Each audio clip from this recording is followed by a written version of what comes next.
Welcome back. If you've just joined us, you're watching the news at 10 on Channels Television, coming to you live from Lagos and Abuja. A reminder of our main stories. Lamido of Adamawa and delegate to the National Conference threatens walkout with other delegates from the state. The Sultan of Sokoto leads Nigerian Islamic Council members to the villa over representation at the confab. Suspended CBN Governor to appear before the Financial Reporting Council of Nigeria. And efforts to locate 122 objects fail in search for missing Malaysian plane.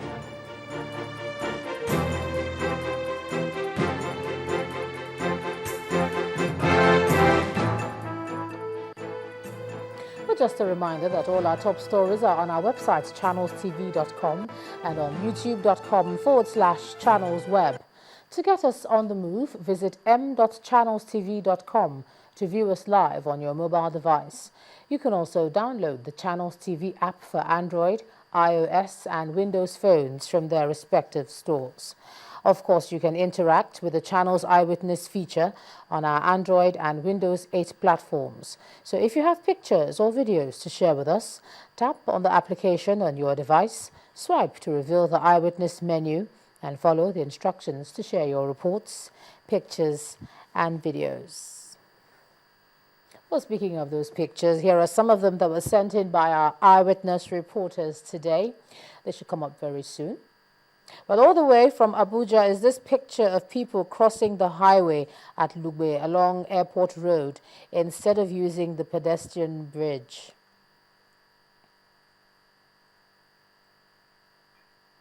Still in Abuja is a signpost and a refuse dump along Trademore Estate in Lugbe. The sign says no dumping of refuse here, but it's been disregarded. This reporter says it's been like this for about 2 years.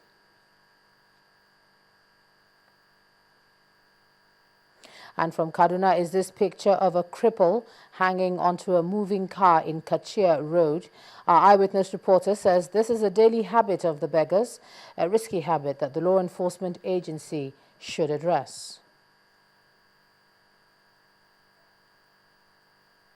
And finally is this picture of a policewoman hanging on a truck in the Oshodi area of Lagos. One only wonders what she's trying to achieve there. Well, thanks a lot for sending in all your pictures, and do keep them coming. Well, over now to Abuja, here's Linda Akigbe. Hi, Linda. Thank you, Joma, and welcome to the nation's capital.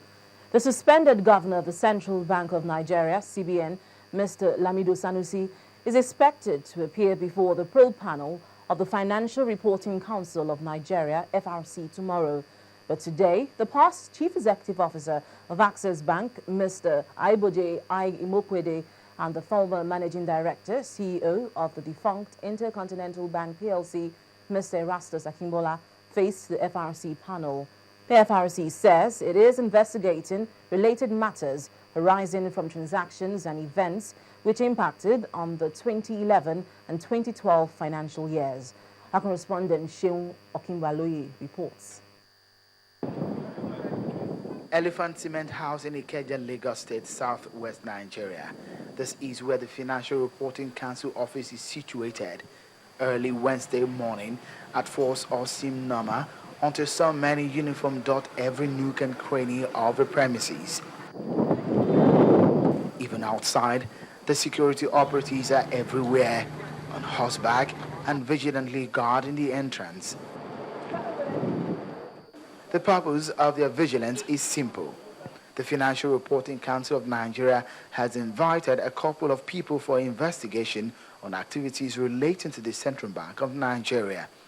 The FRC says it is probing matters arising from transactions and events which impacted on financial years ended December 31st, 2011 and 2012. The men expected to appear before the probe panel are Mr. Hio Koyomo, Alhaji Ahmed Bamali, Mr. Hio Dafinone, former MD of the defunct Intercontinental Bank, Dr. Erastus Akimbola, also is the outgone MD of Access Bank, Mr. Hai Imokwede, and Mr. Herbert Wigwe. Soon, the men invited start to arrive, although slated for 11 a.m., the proceeding didn't start until after 12 noon. Straight to the issues, but first, the national anthem.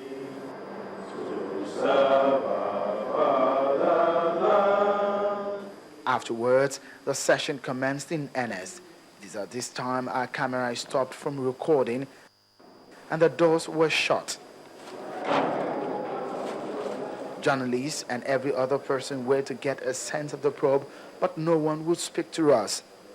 Channels Television gathered that Mr. Erastus Akingbala of the defunct Intercontinental Bank has dragged Access Bank and Mr. Hayi Mokwede to the Federal Reporting Council over issues relating to the takeover of Intercontinental Bank.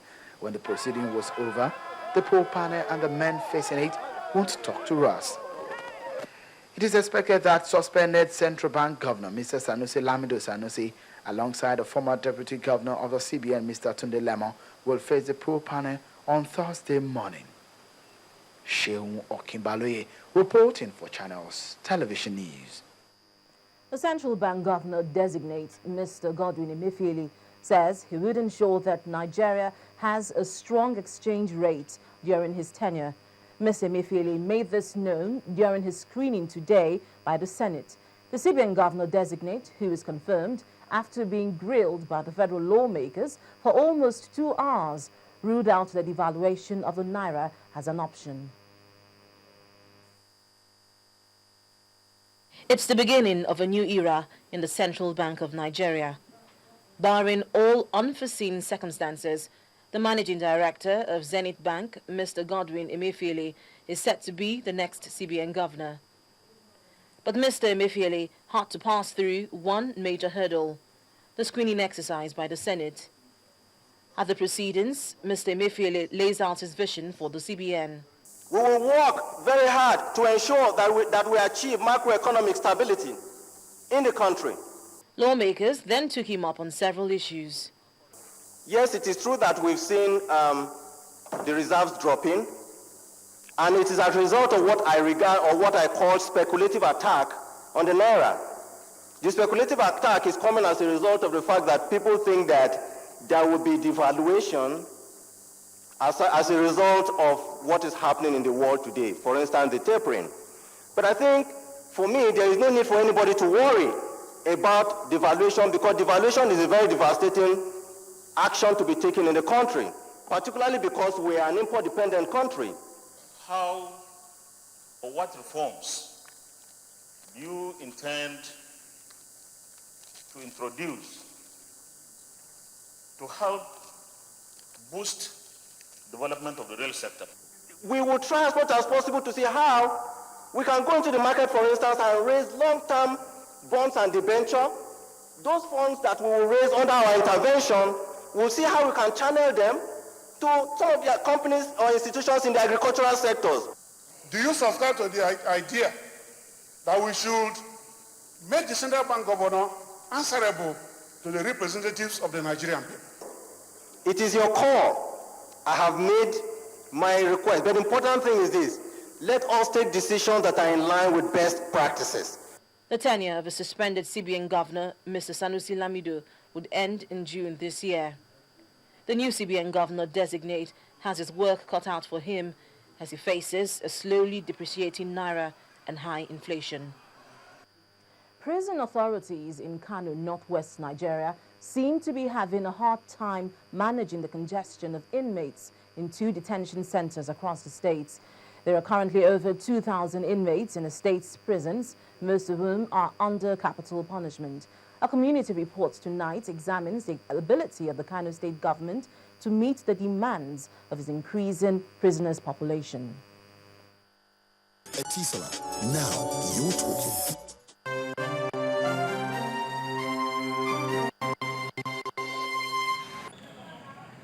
The problem of prison congestion in Nigeria is one issue that has continued to confront the nation's criminal justice system, creating the need for an urgent reform of the Nigerian prison service. Of the estimated 54,156 prisoner population in the 235 prisons across the country, an estimated 16,000 are convicted males, 211 are convicted females, while 38,352 are awaiting trial persons, majority of whom have exceeded the term of imprisonment for which they are accused of.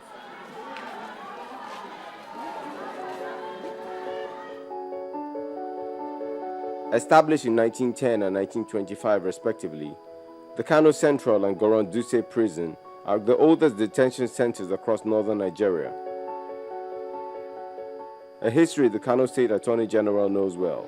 These two prisons were constructed since the colonial days. They are more than 100 years old.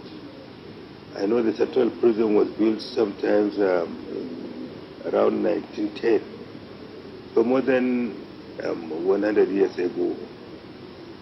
The one in Goron Dutse was also constructed around that period.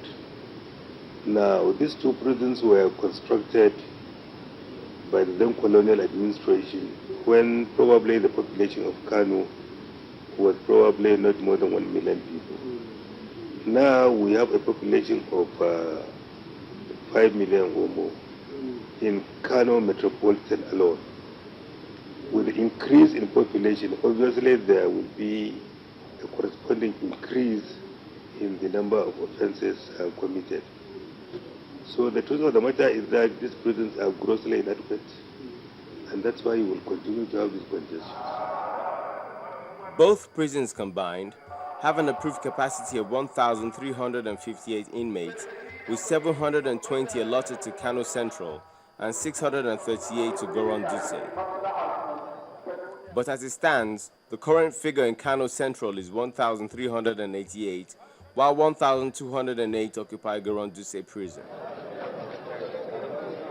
The Kano prisons in Nigeria have become congested to the extent that inmates usually tread on one another at night, a situation the Director General of the Kano State Hisba Board aims to address. 95% of them are youth between the ages of 17 to 35 years.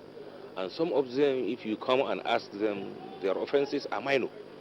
They are not supposed to be here. So we will try as much as possible to compile those that can be released within the prerogative of mercy. We will advise the government to see that they have been released from this prison, and the facilities that they need encouragement.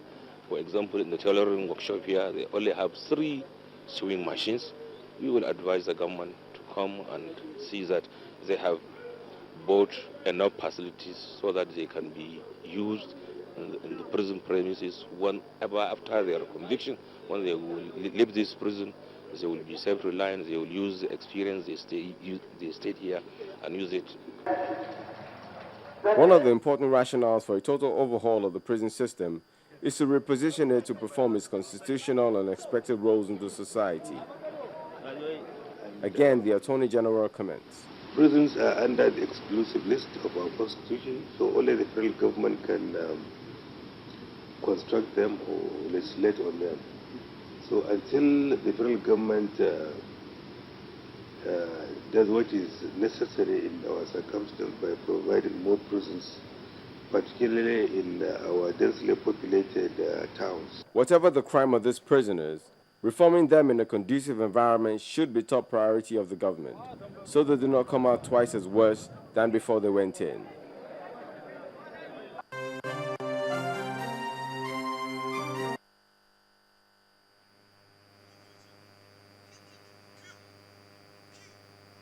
And that's all from Abuja. Back to you, Ijoma. All right, thanks a lot, Linda, from the nation's capital in Abuja. Now, when the News at 10 returns, Ogun State Governor hands over certificate of occupancy to first batch of homeowners under the Ogun Home Owners Scheme. Join us again.